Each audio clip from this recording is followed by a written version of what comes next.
Hello, how you guys are doing? This is Kat the Kahuna. For all those who don't know what Kahuna means, it is healer, and I believe that I am. That's one of my superpowers. That's one. That's just one. That's just me. So um, today I want to talk about facial expressions because a lot of times me living as an advocate personality or INFJ, a lot of times my facial expressions get a bit misread. So constantly, whether I'm working or whether I'm in my home, I always hear the question, "Are you okay? Are you happy? Or what's wrong?"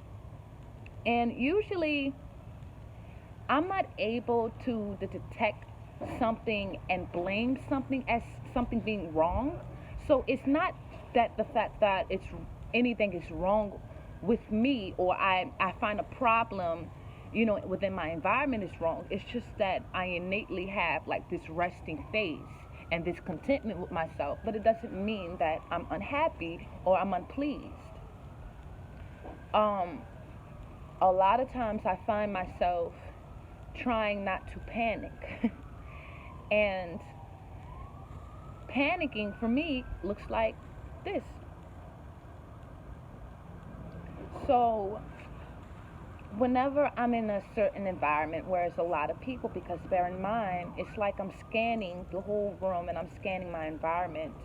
And I'm not just scanning in a way to where I'm judging, but trying to understand and overstand everyone in a way to where I have to detect from a sensory subconscious perspective, basically like if this environment is it's really good for the type of person I am. A lot of times, like I had to, like, the last job I had a director, and how her energy is outwardly is how my energy is. So when I'm working, I'm one of those people that could work quietly and alone and have a very focused attention to whatever task I'm doing. And sometimes I'm working with naturally nervous energy, but I still have this type of moderate temperament with me and certain pace with me that allows me to finish things in a timely manner. One thing I don't like to be, is rush, even though um, I know for a fact I'm working as fast as my energy allows. But I had a director, her energy was like in your face, and she was like, "Hi, hi, hello, hi." And she was one of those people that was deep into her ego to where she needed some level of interaction, whether it was a laugh, whether it was a joke. Like, she would tell a joke and then look at you and try to figure out, like, are you gonna laugh at it? Like, one of those things. So I had a hard time telling her good morning and saying hey. But naturally, I'm the type of person that I don't really go to people. People come to me, like in the job place. I don't really go, to people. Again, they literally have to come to me, introduce themselves to me. But when she comes to me, she makes me uncomfortable because her energy outwardly is like my energy inwardly. And I'm a very big reflector. So, come to find out, when we did have a discussion, she told me I intimidated her. Now, when I am intimidated and in fear, I look extremely mean. And I had to, she made me reflect on my own impressions with facial impressions, because when we were talking, I couldn't hide how she was making me feel, to where I had that type of face. And when I made that face, she said that you're intimidating because of that face right there. You always have that face. You're never smiling. You're never. And I'm like, well, because I'm in fear of you. I'm scared of you. So she told me, she said, I don't care about your fear. Still smile, because it's a part of the core values. And it's a part of respect and integrity. She said, and you could get fired for not saying good morning. And she was the director. literally the director of everyone. So, and she already made it known that she wasn't going anywhere. She's been here for countless of time, and this job was marked for her. So she takes it extremely seriously. And one thing I do love about her, like out of all of the managers, she was one of those managers that didn't mind getting her hands dirty with us. So I admired a lot of things about her, but she did innately scare me to where I wasn't comfortable. And when she told me that the certain facial expression I made, I held on to that facial expression enough to be aware of every muscle movement. So when I go home and I look in the mirror, I see what everyone else may have saw when I either intimidated them or made them uncomfortable, or somebody came up to me thinking that something was wrong with me. So in turns, it's like I'm finding myself trying to readjust and readjust and readjust throughout the day, and remember that impressions are expressions, and learning that you literally could be read so wrong and people could treat you so wrongly due to them not innately knowing you. And I'm one of those people, before I judge in a way to where I'm making a full conclusion, I believe in reading the whole book. So what is a part of the book? We have an author, we have an image, we have a name. So as far as when it comes down to the illustration, I'm not going to judge you based on your frame or your image. As far as your name, which we have as a title, I won't judge you based upon that title or your name. I want to know who you are, and including the author, because we have people who write other people's story and we have people who write their own. So I won't judge you based on the person who told me about you. I want to know who you are. Okay, so that's where I come from when it comes down to just judging and picking up the rump, and it gets overwhelming in my world. And when I mean overwhelming in my world, I mean overwhelming in my body. It gets super overwhelming because I am a world. I am a world full of emotions and full of history and full of certain things and certain and a makeup of different kinds of, I can say, flavors. I'm a story. I am a village. I am a makeup of many villages in one. Again, I am a makeup of many villages in one. So I could relate to many different people because I've taken from many different people to create who I am. Down to the aggression, down to the grace, and down to the way that I overstand people. So I find myself a lot of times wanting to retreat and be alone due to the fear of no one truly understanding me. And I realize the reason why a lot of people don't know much about me is because they're not as curious about me as I am of them.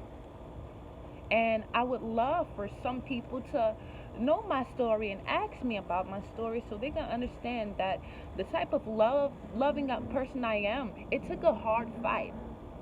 Just like, to me, it's a fight to be a bad person, it is a fight to be a good person in this world, and an even more fight to be a good person in this world, because you have so many different stimulants that could create you to be a very barbaric, aggressive, and angry person to the point to where you want to fight the world.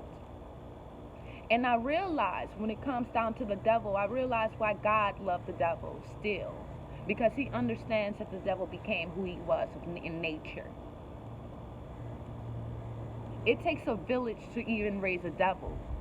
So that's why before I even judge a killer, a murderer, or even a rapist, or anything of that nature that other people may shun on, I want to know what village raised you into that, because that's what counts, and that's what literally would change the world once we change the influences around the world. What we didn't realize as children, like, I'm still a child that needs a population and a village to raise her. I'm not a grown woman. When you're grown, you are already there, you know it all. I'm a growing woman. I'm not a smart woman. When you're smart and you put that label on smart and that cape, you know it all. I don't know it all. I'm a great learner. And I'm not a person who always know the solutions. No, I'm a skillful person at making mistakes and coming out of those mistakes with different solutions. And I know this of myself. And I know my capabilities. And I scale myself based upon others.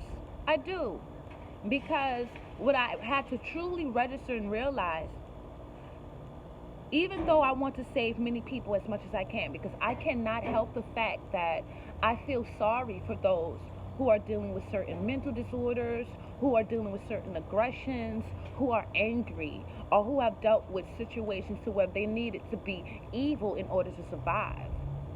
I wanted to truly know what would make someone who is starving want to steal, and make someone who is starving want to sit and starve and find a solution to work. I realized in starving, it's a power in it, because that starving becomes fasting, and emptying your body becomes fasting to the point to where you are able to innately gain certain messages and knowledge of what you innately need to do when you empty the sacral chakra or the root chakra. And I just wanted to know what would make someone steal. Desperation. Desperation will make someone steal. So by me knowing this, knowing that a lot of our things and a lot of the world is very selfish, because to be honest with you, what would it kill to have fruits and stuff for the veterans? It wouldn't stop the money circulation due to the people's ego feeling like, if I buy this, it is worth something of value. So it won't stop the money circulation to have certain fruits for the veterans, to learn how to clean up for the veterans. And I learned that if I'm ever judging an environment that I claim to love or I claim to live in, I don't care how clean my house is or how clean I wash.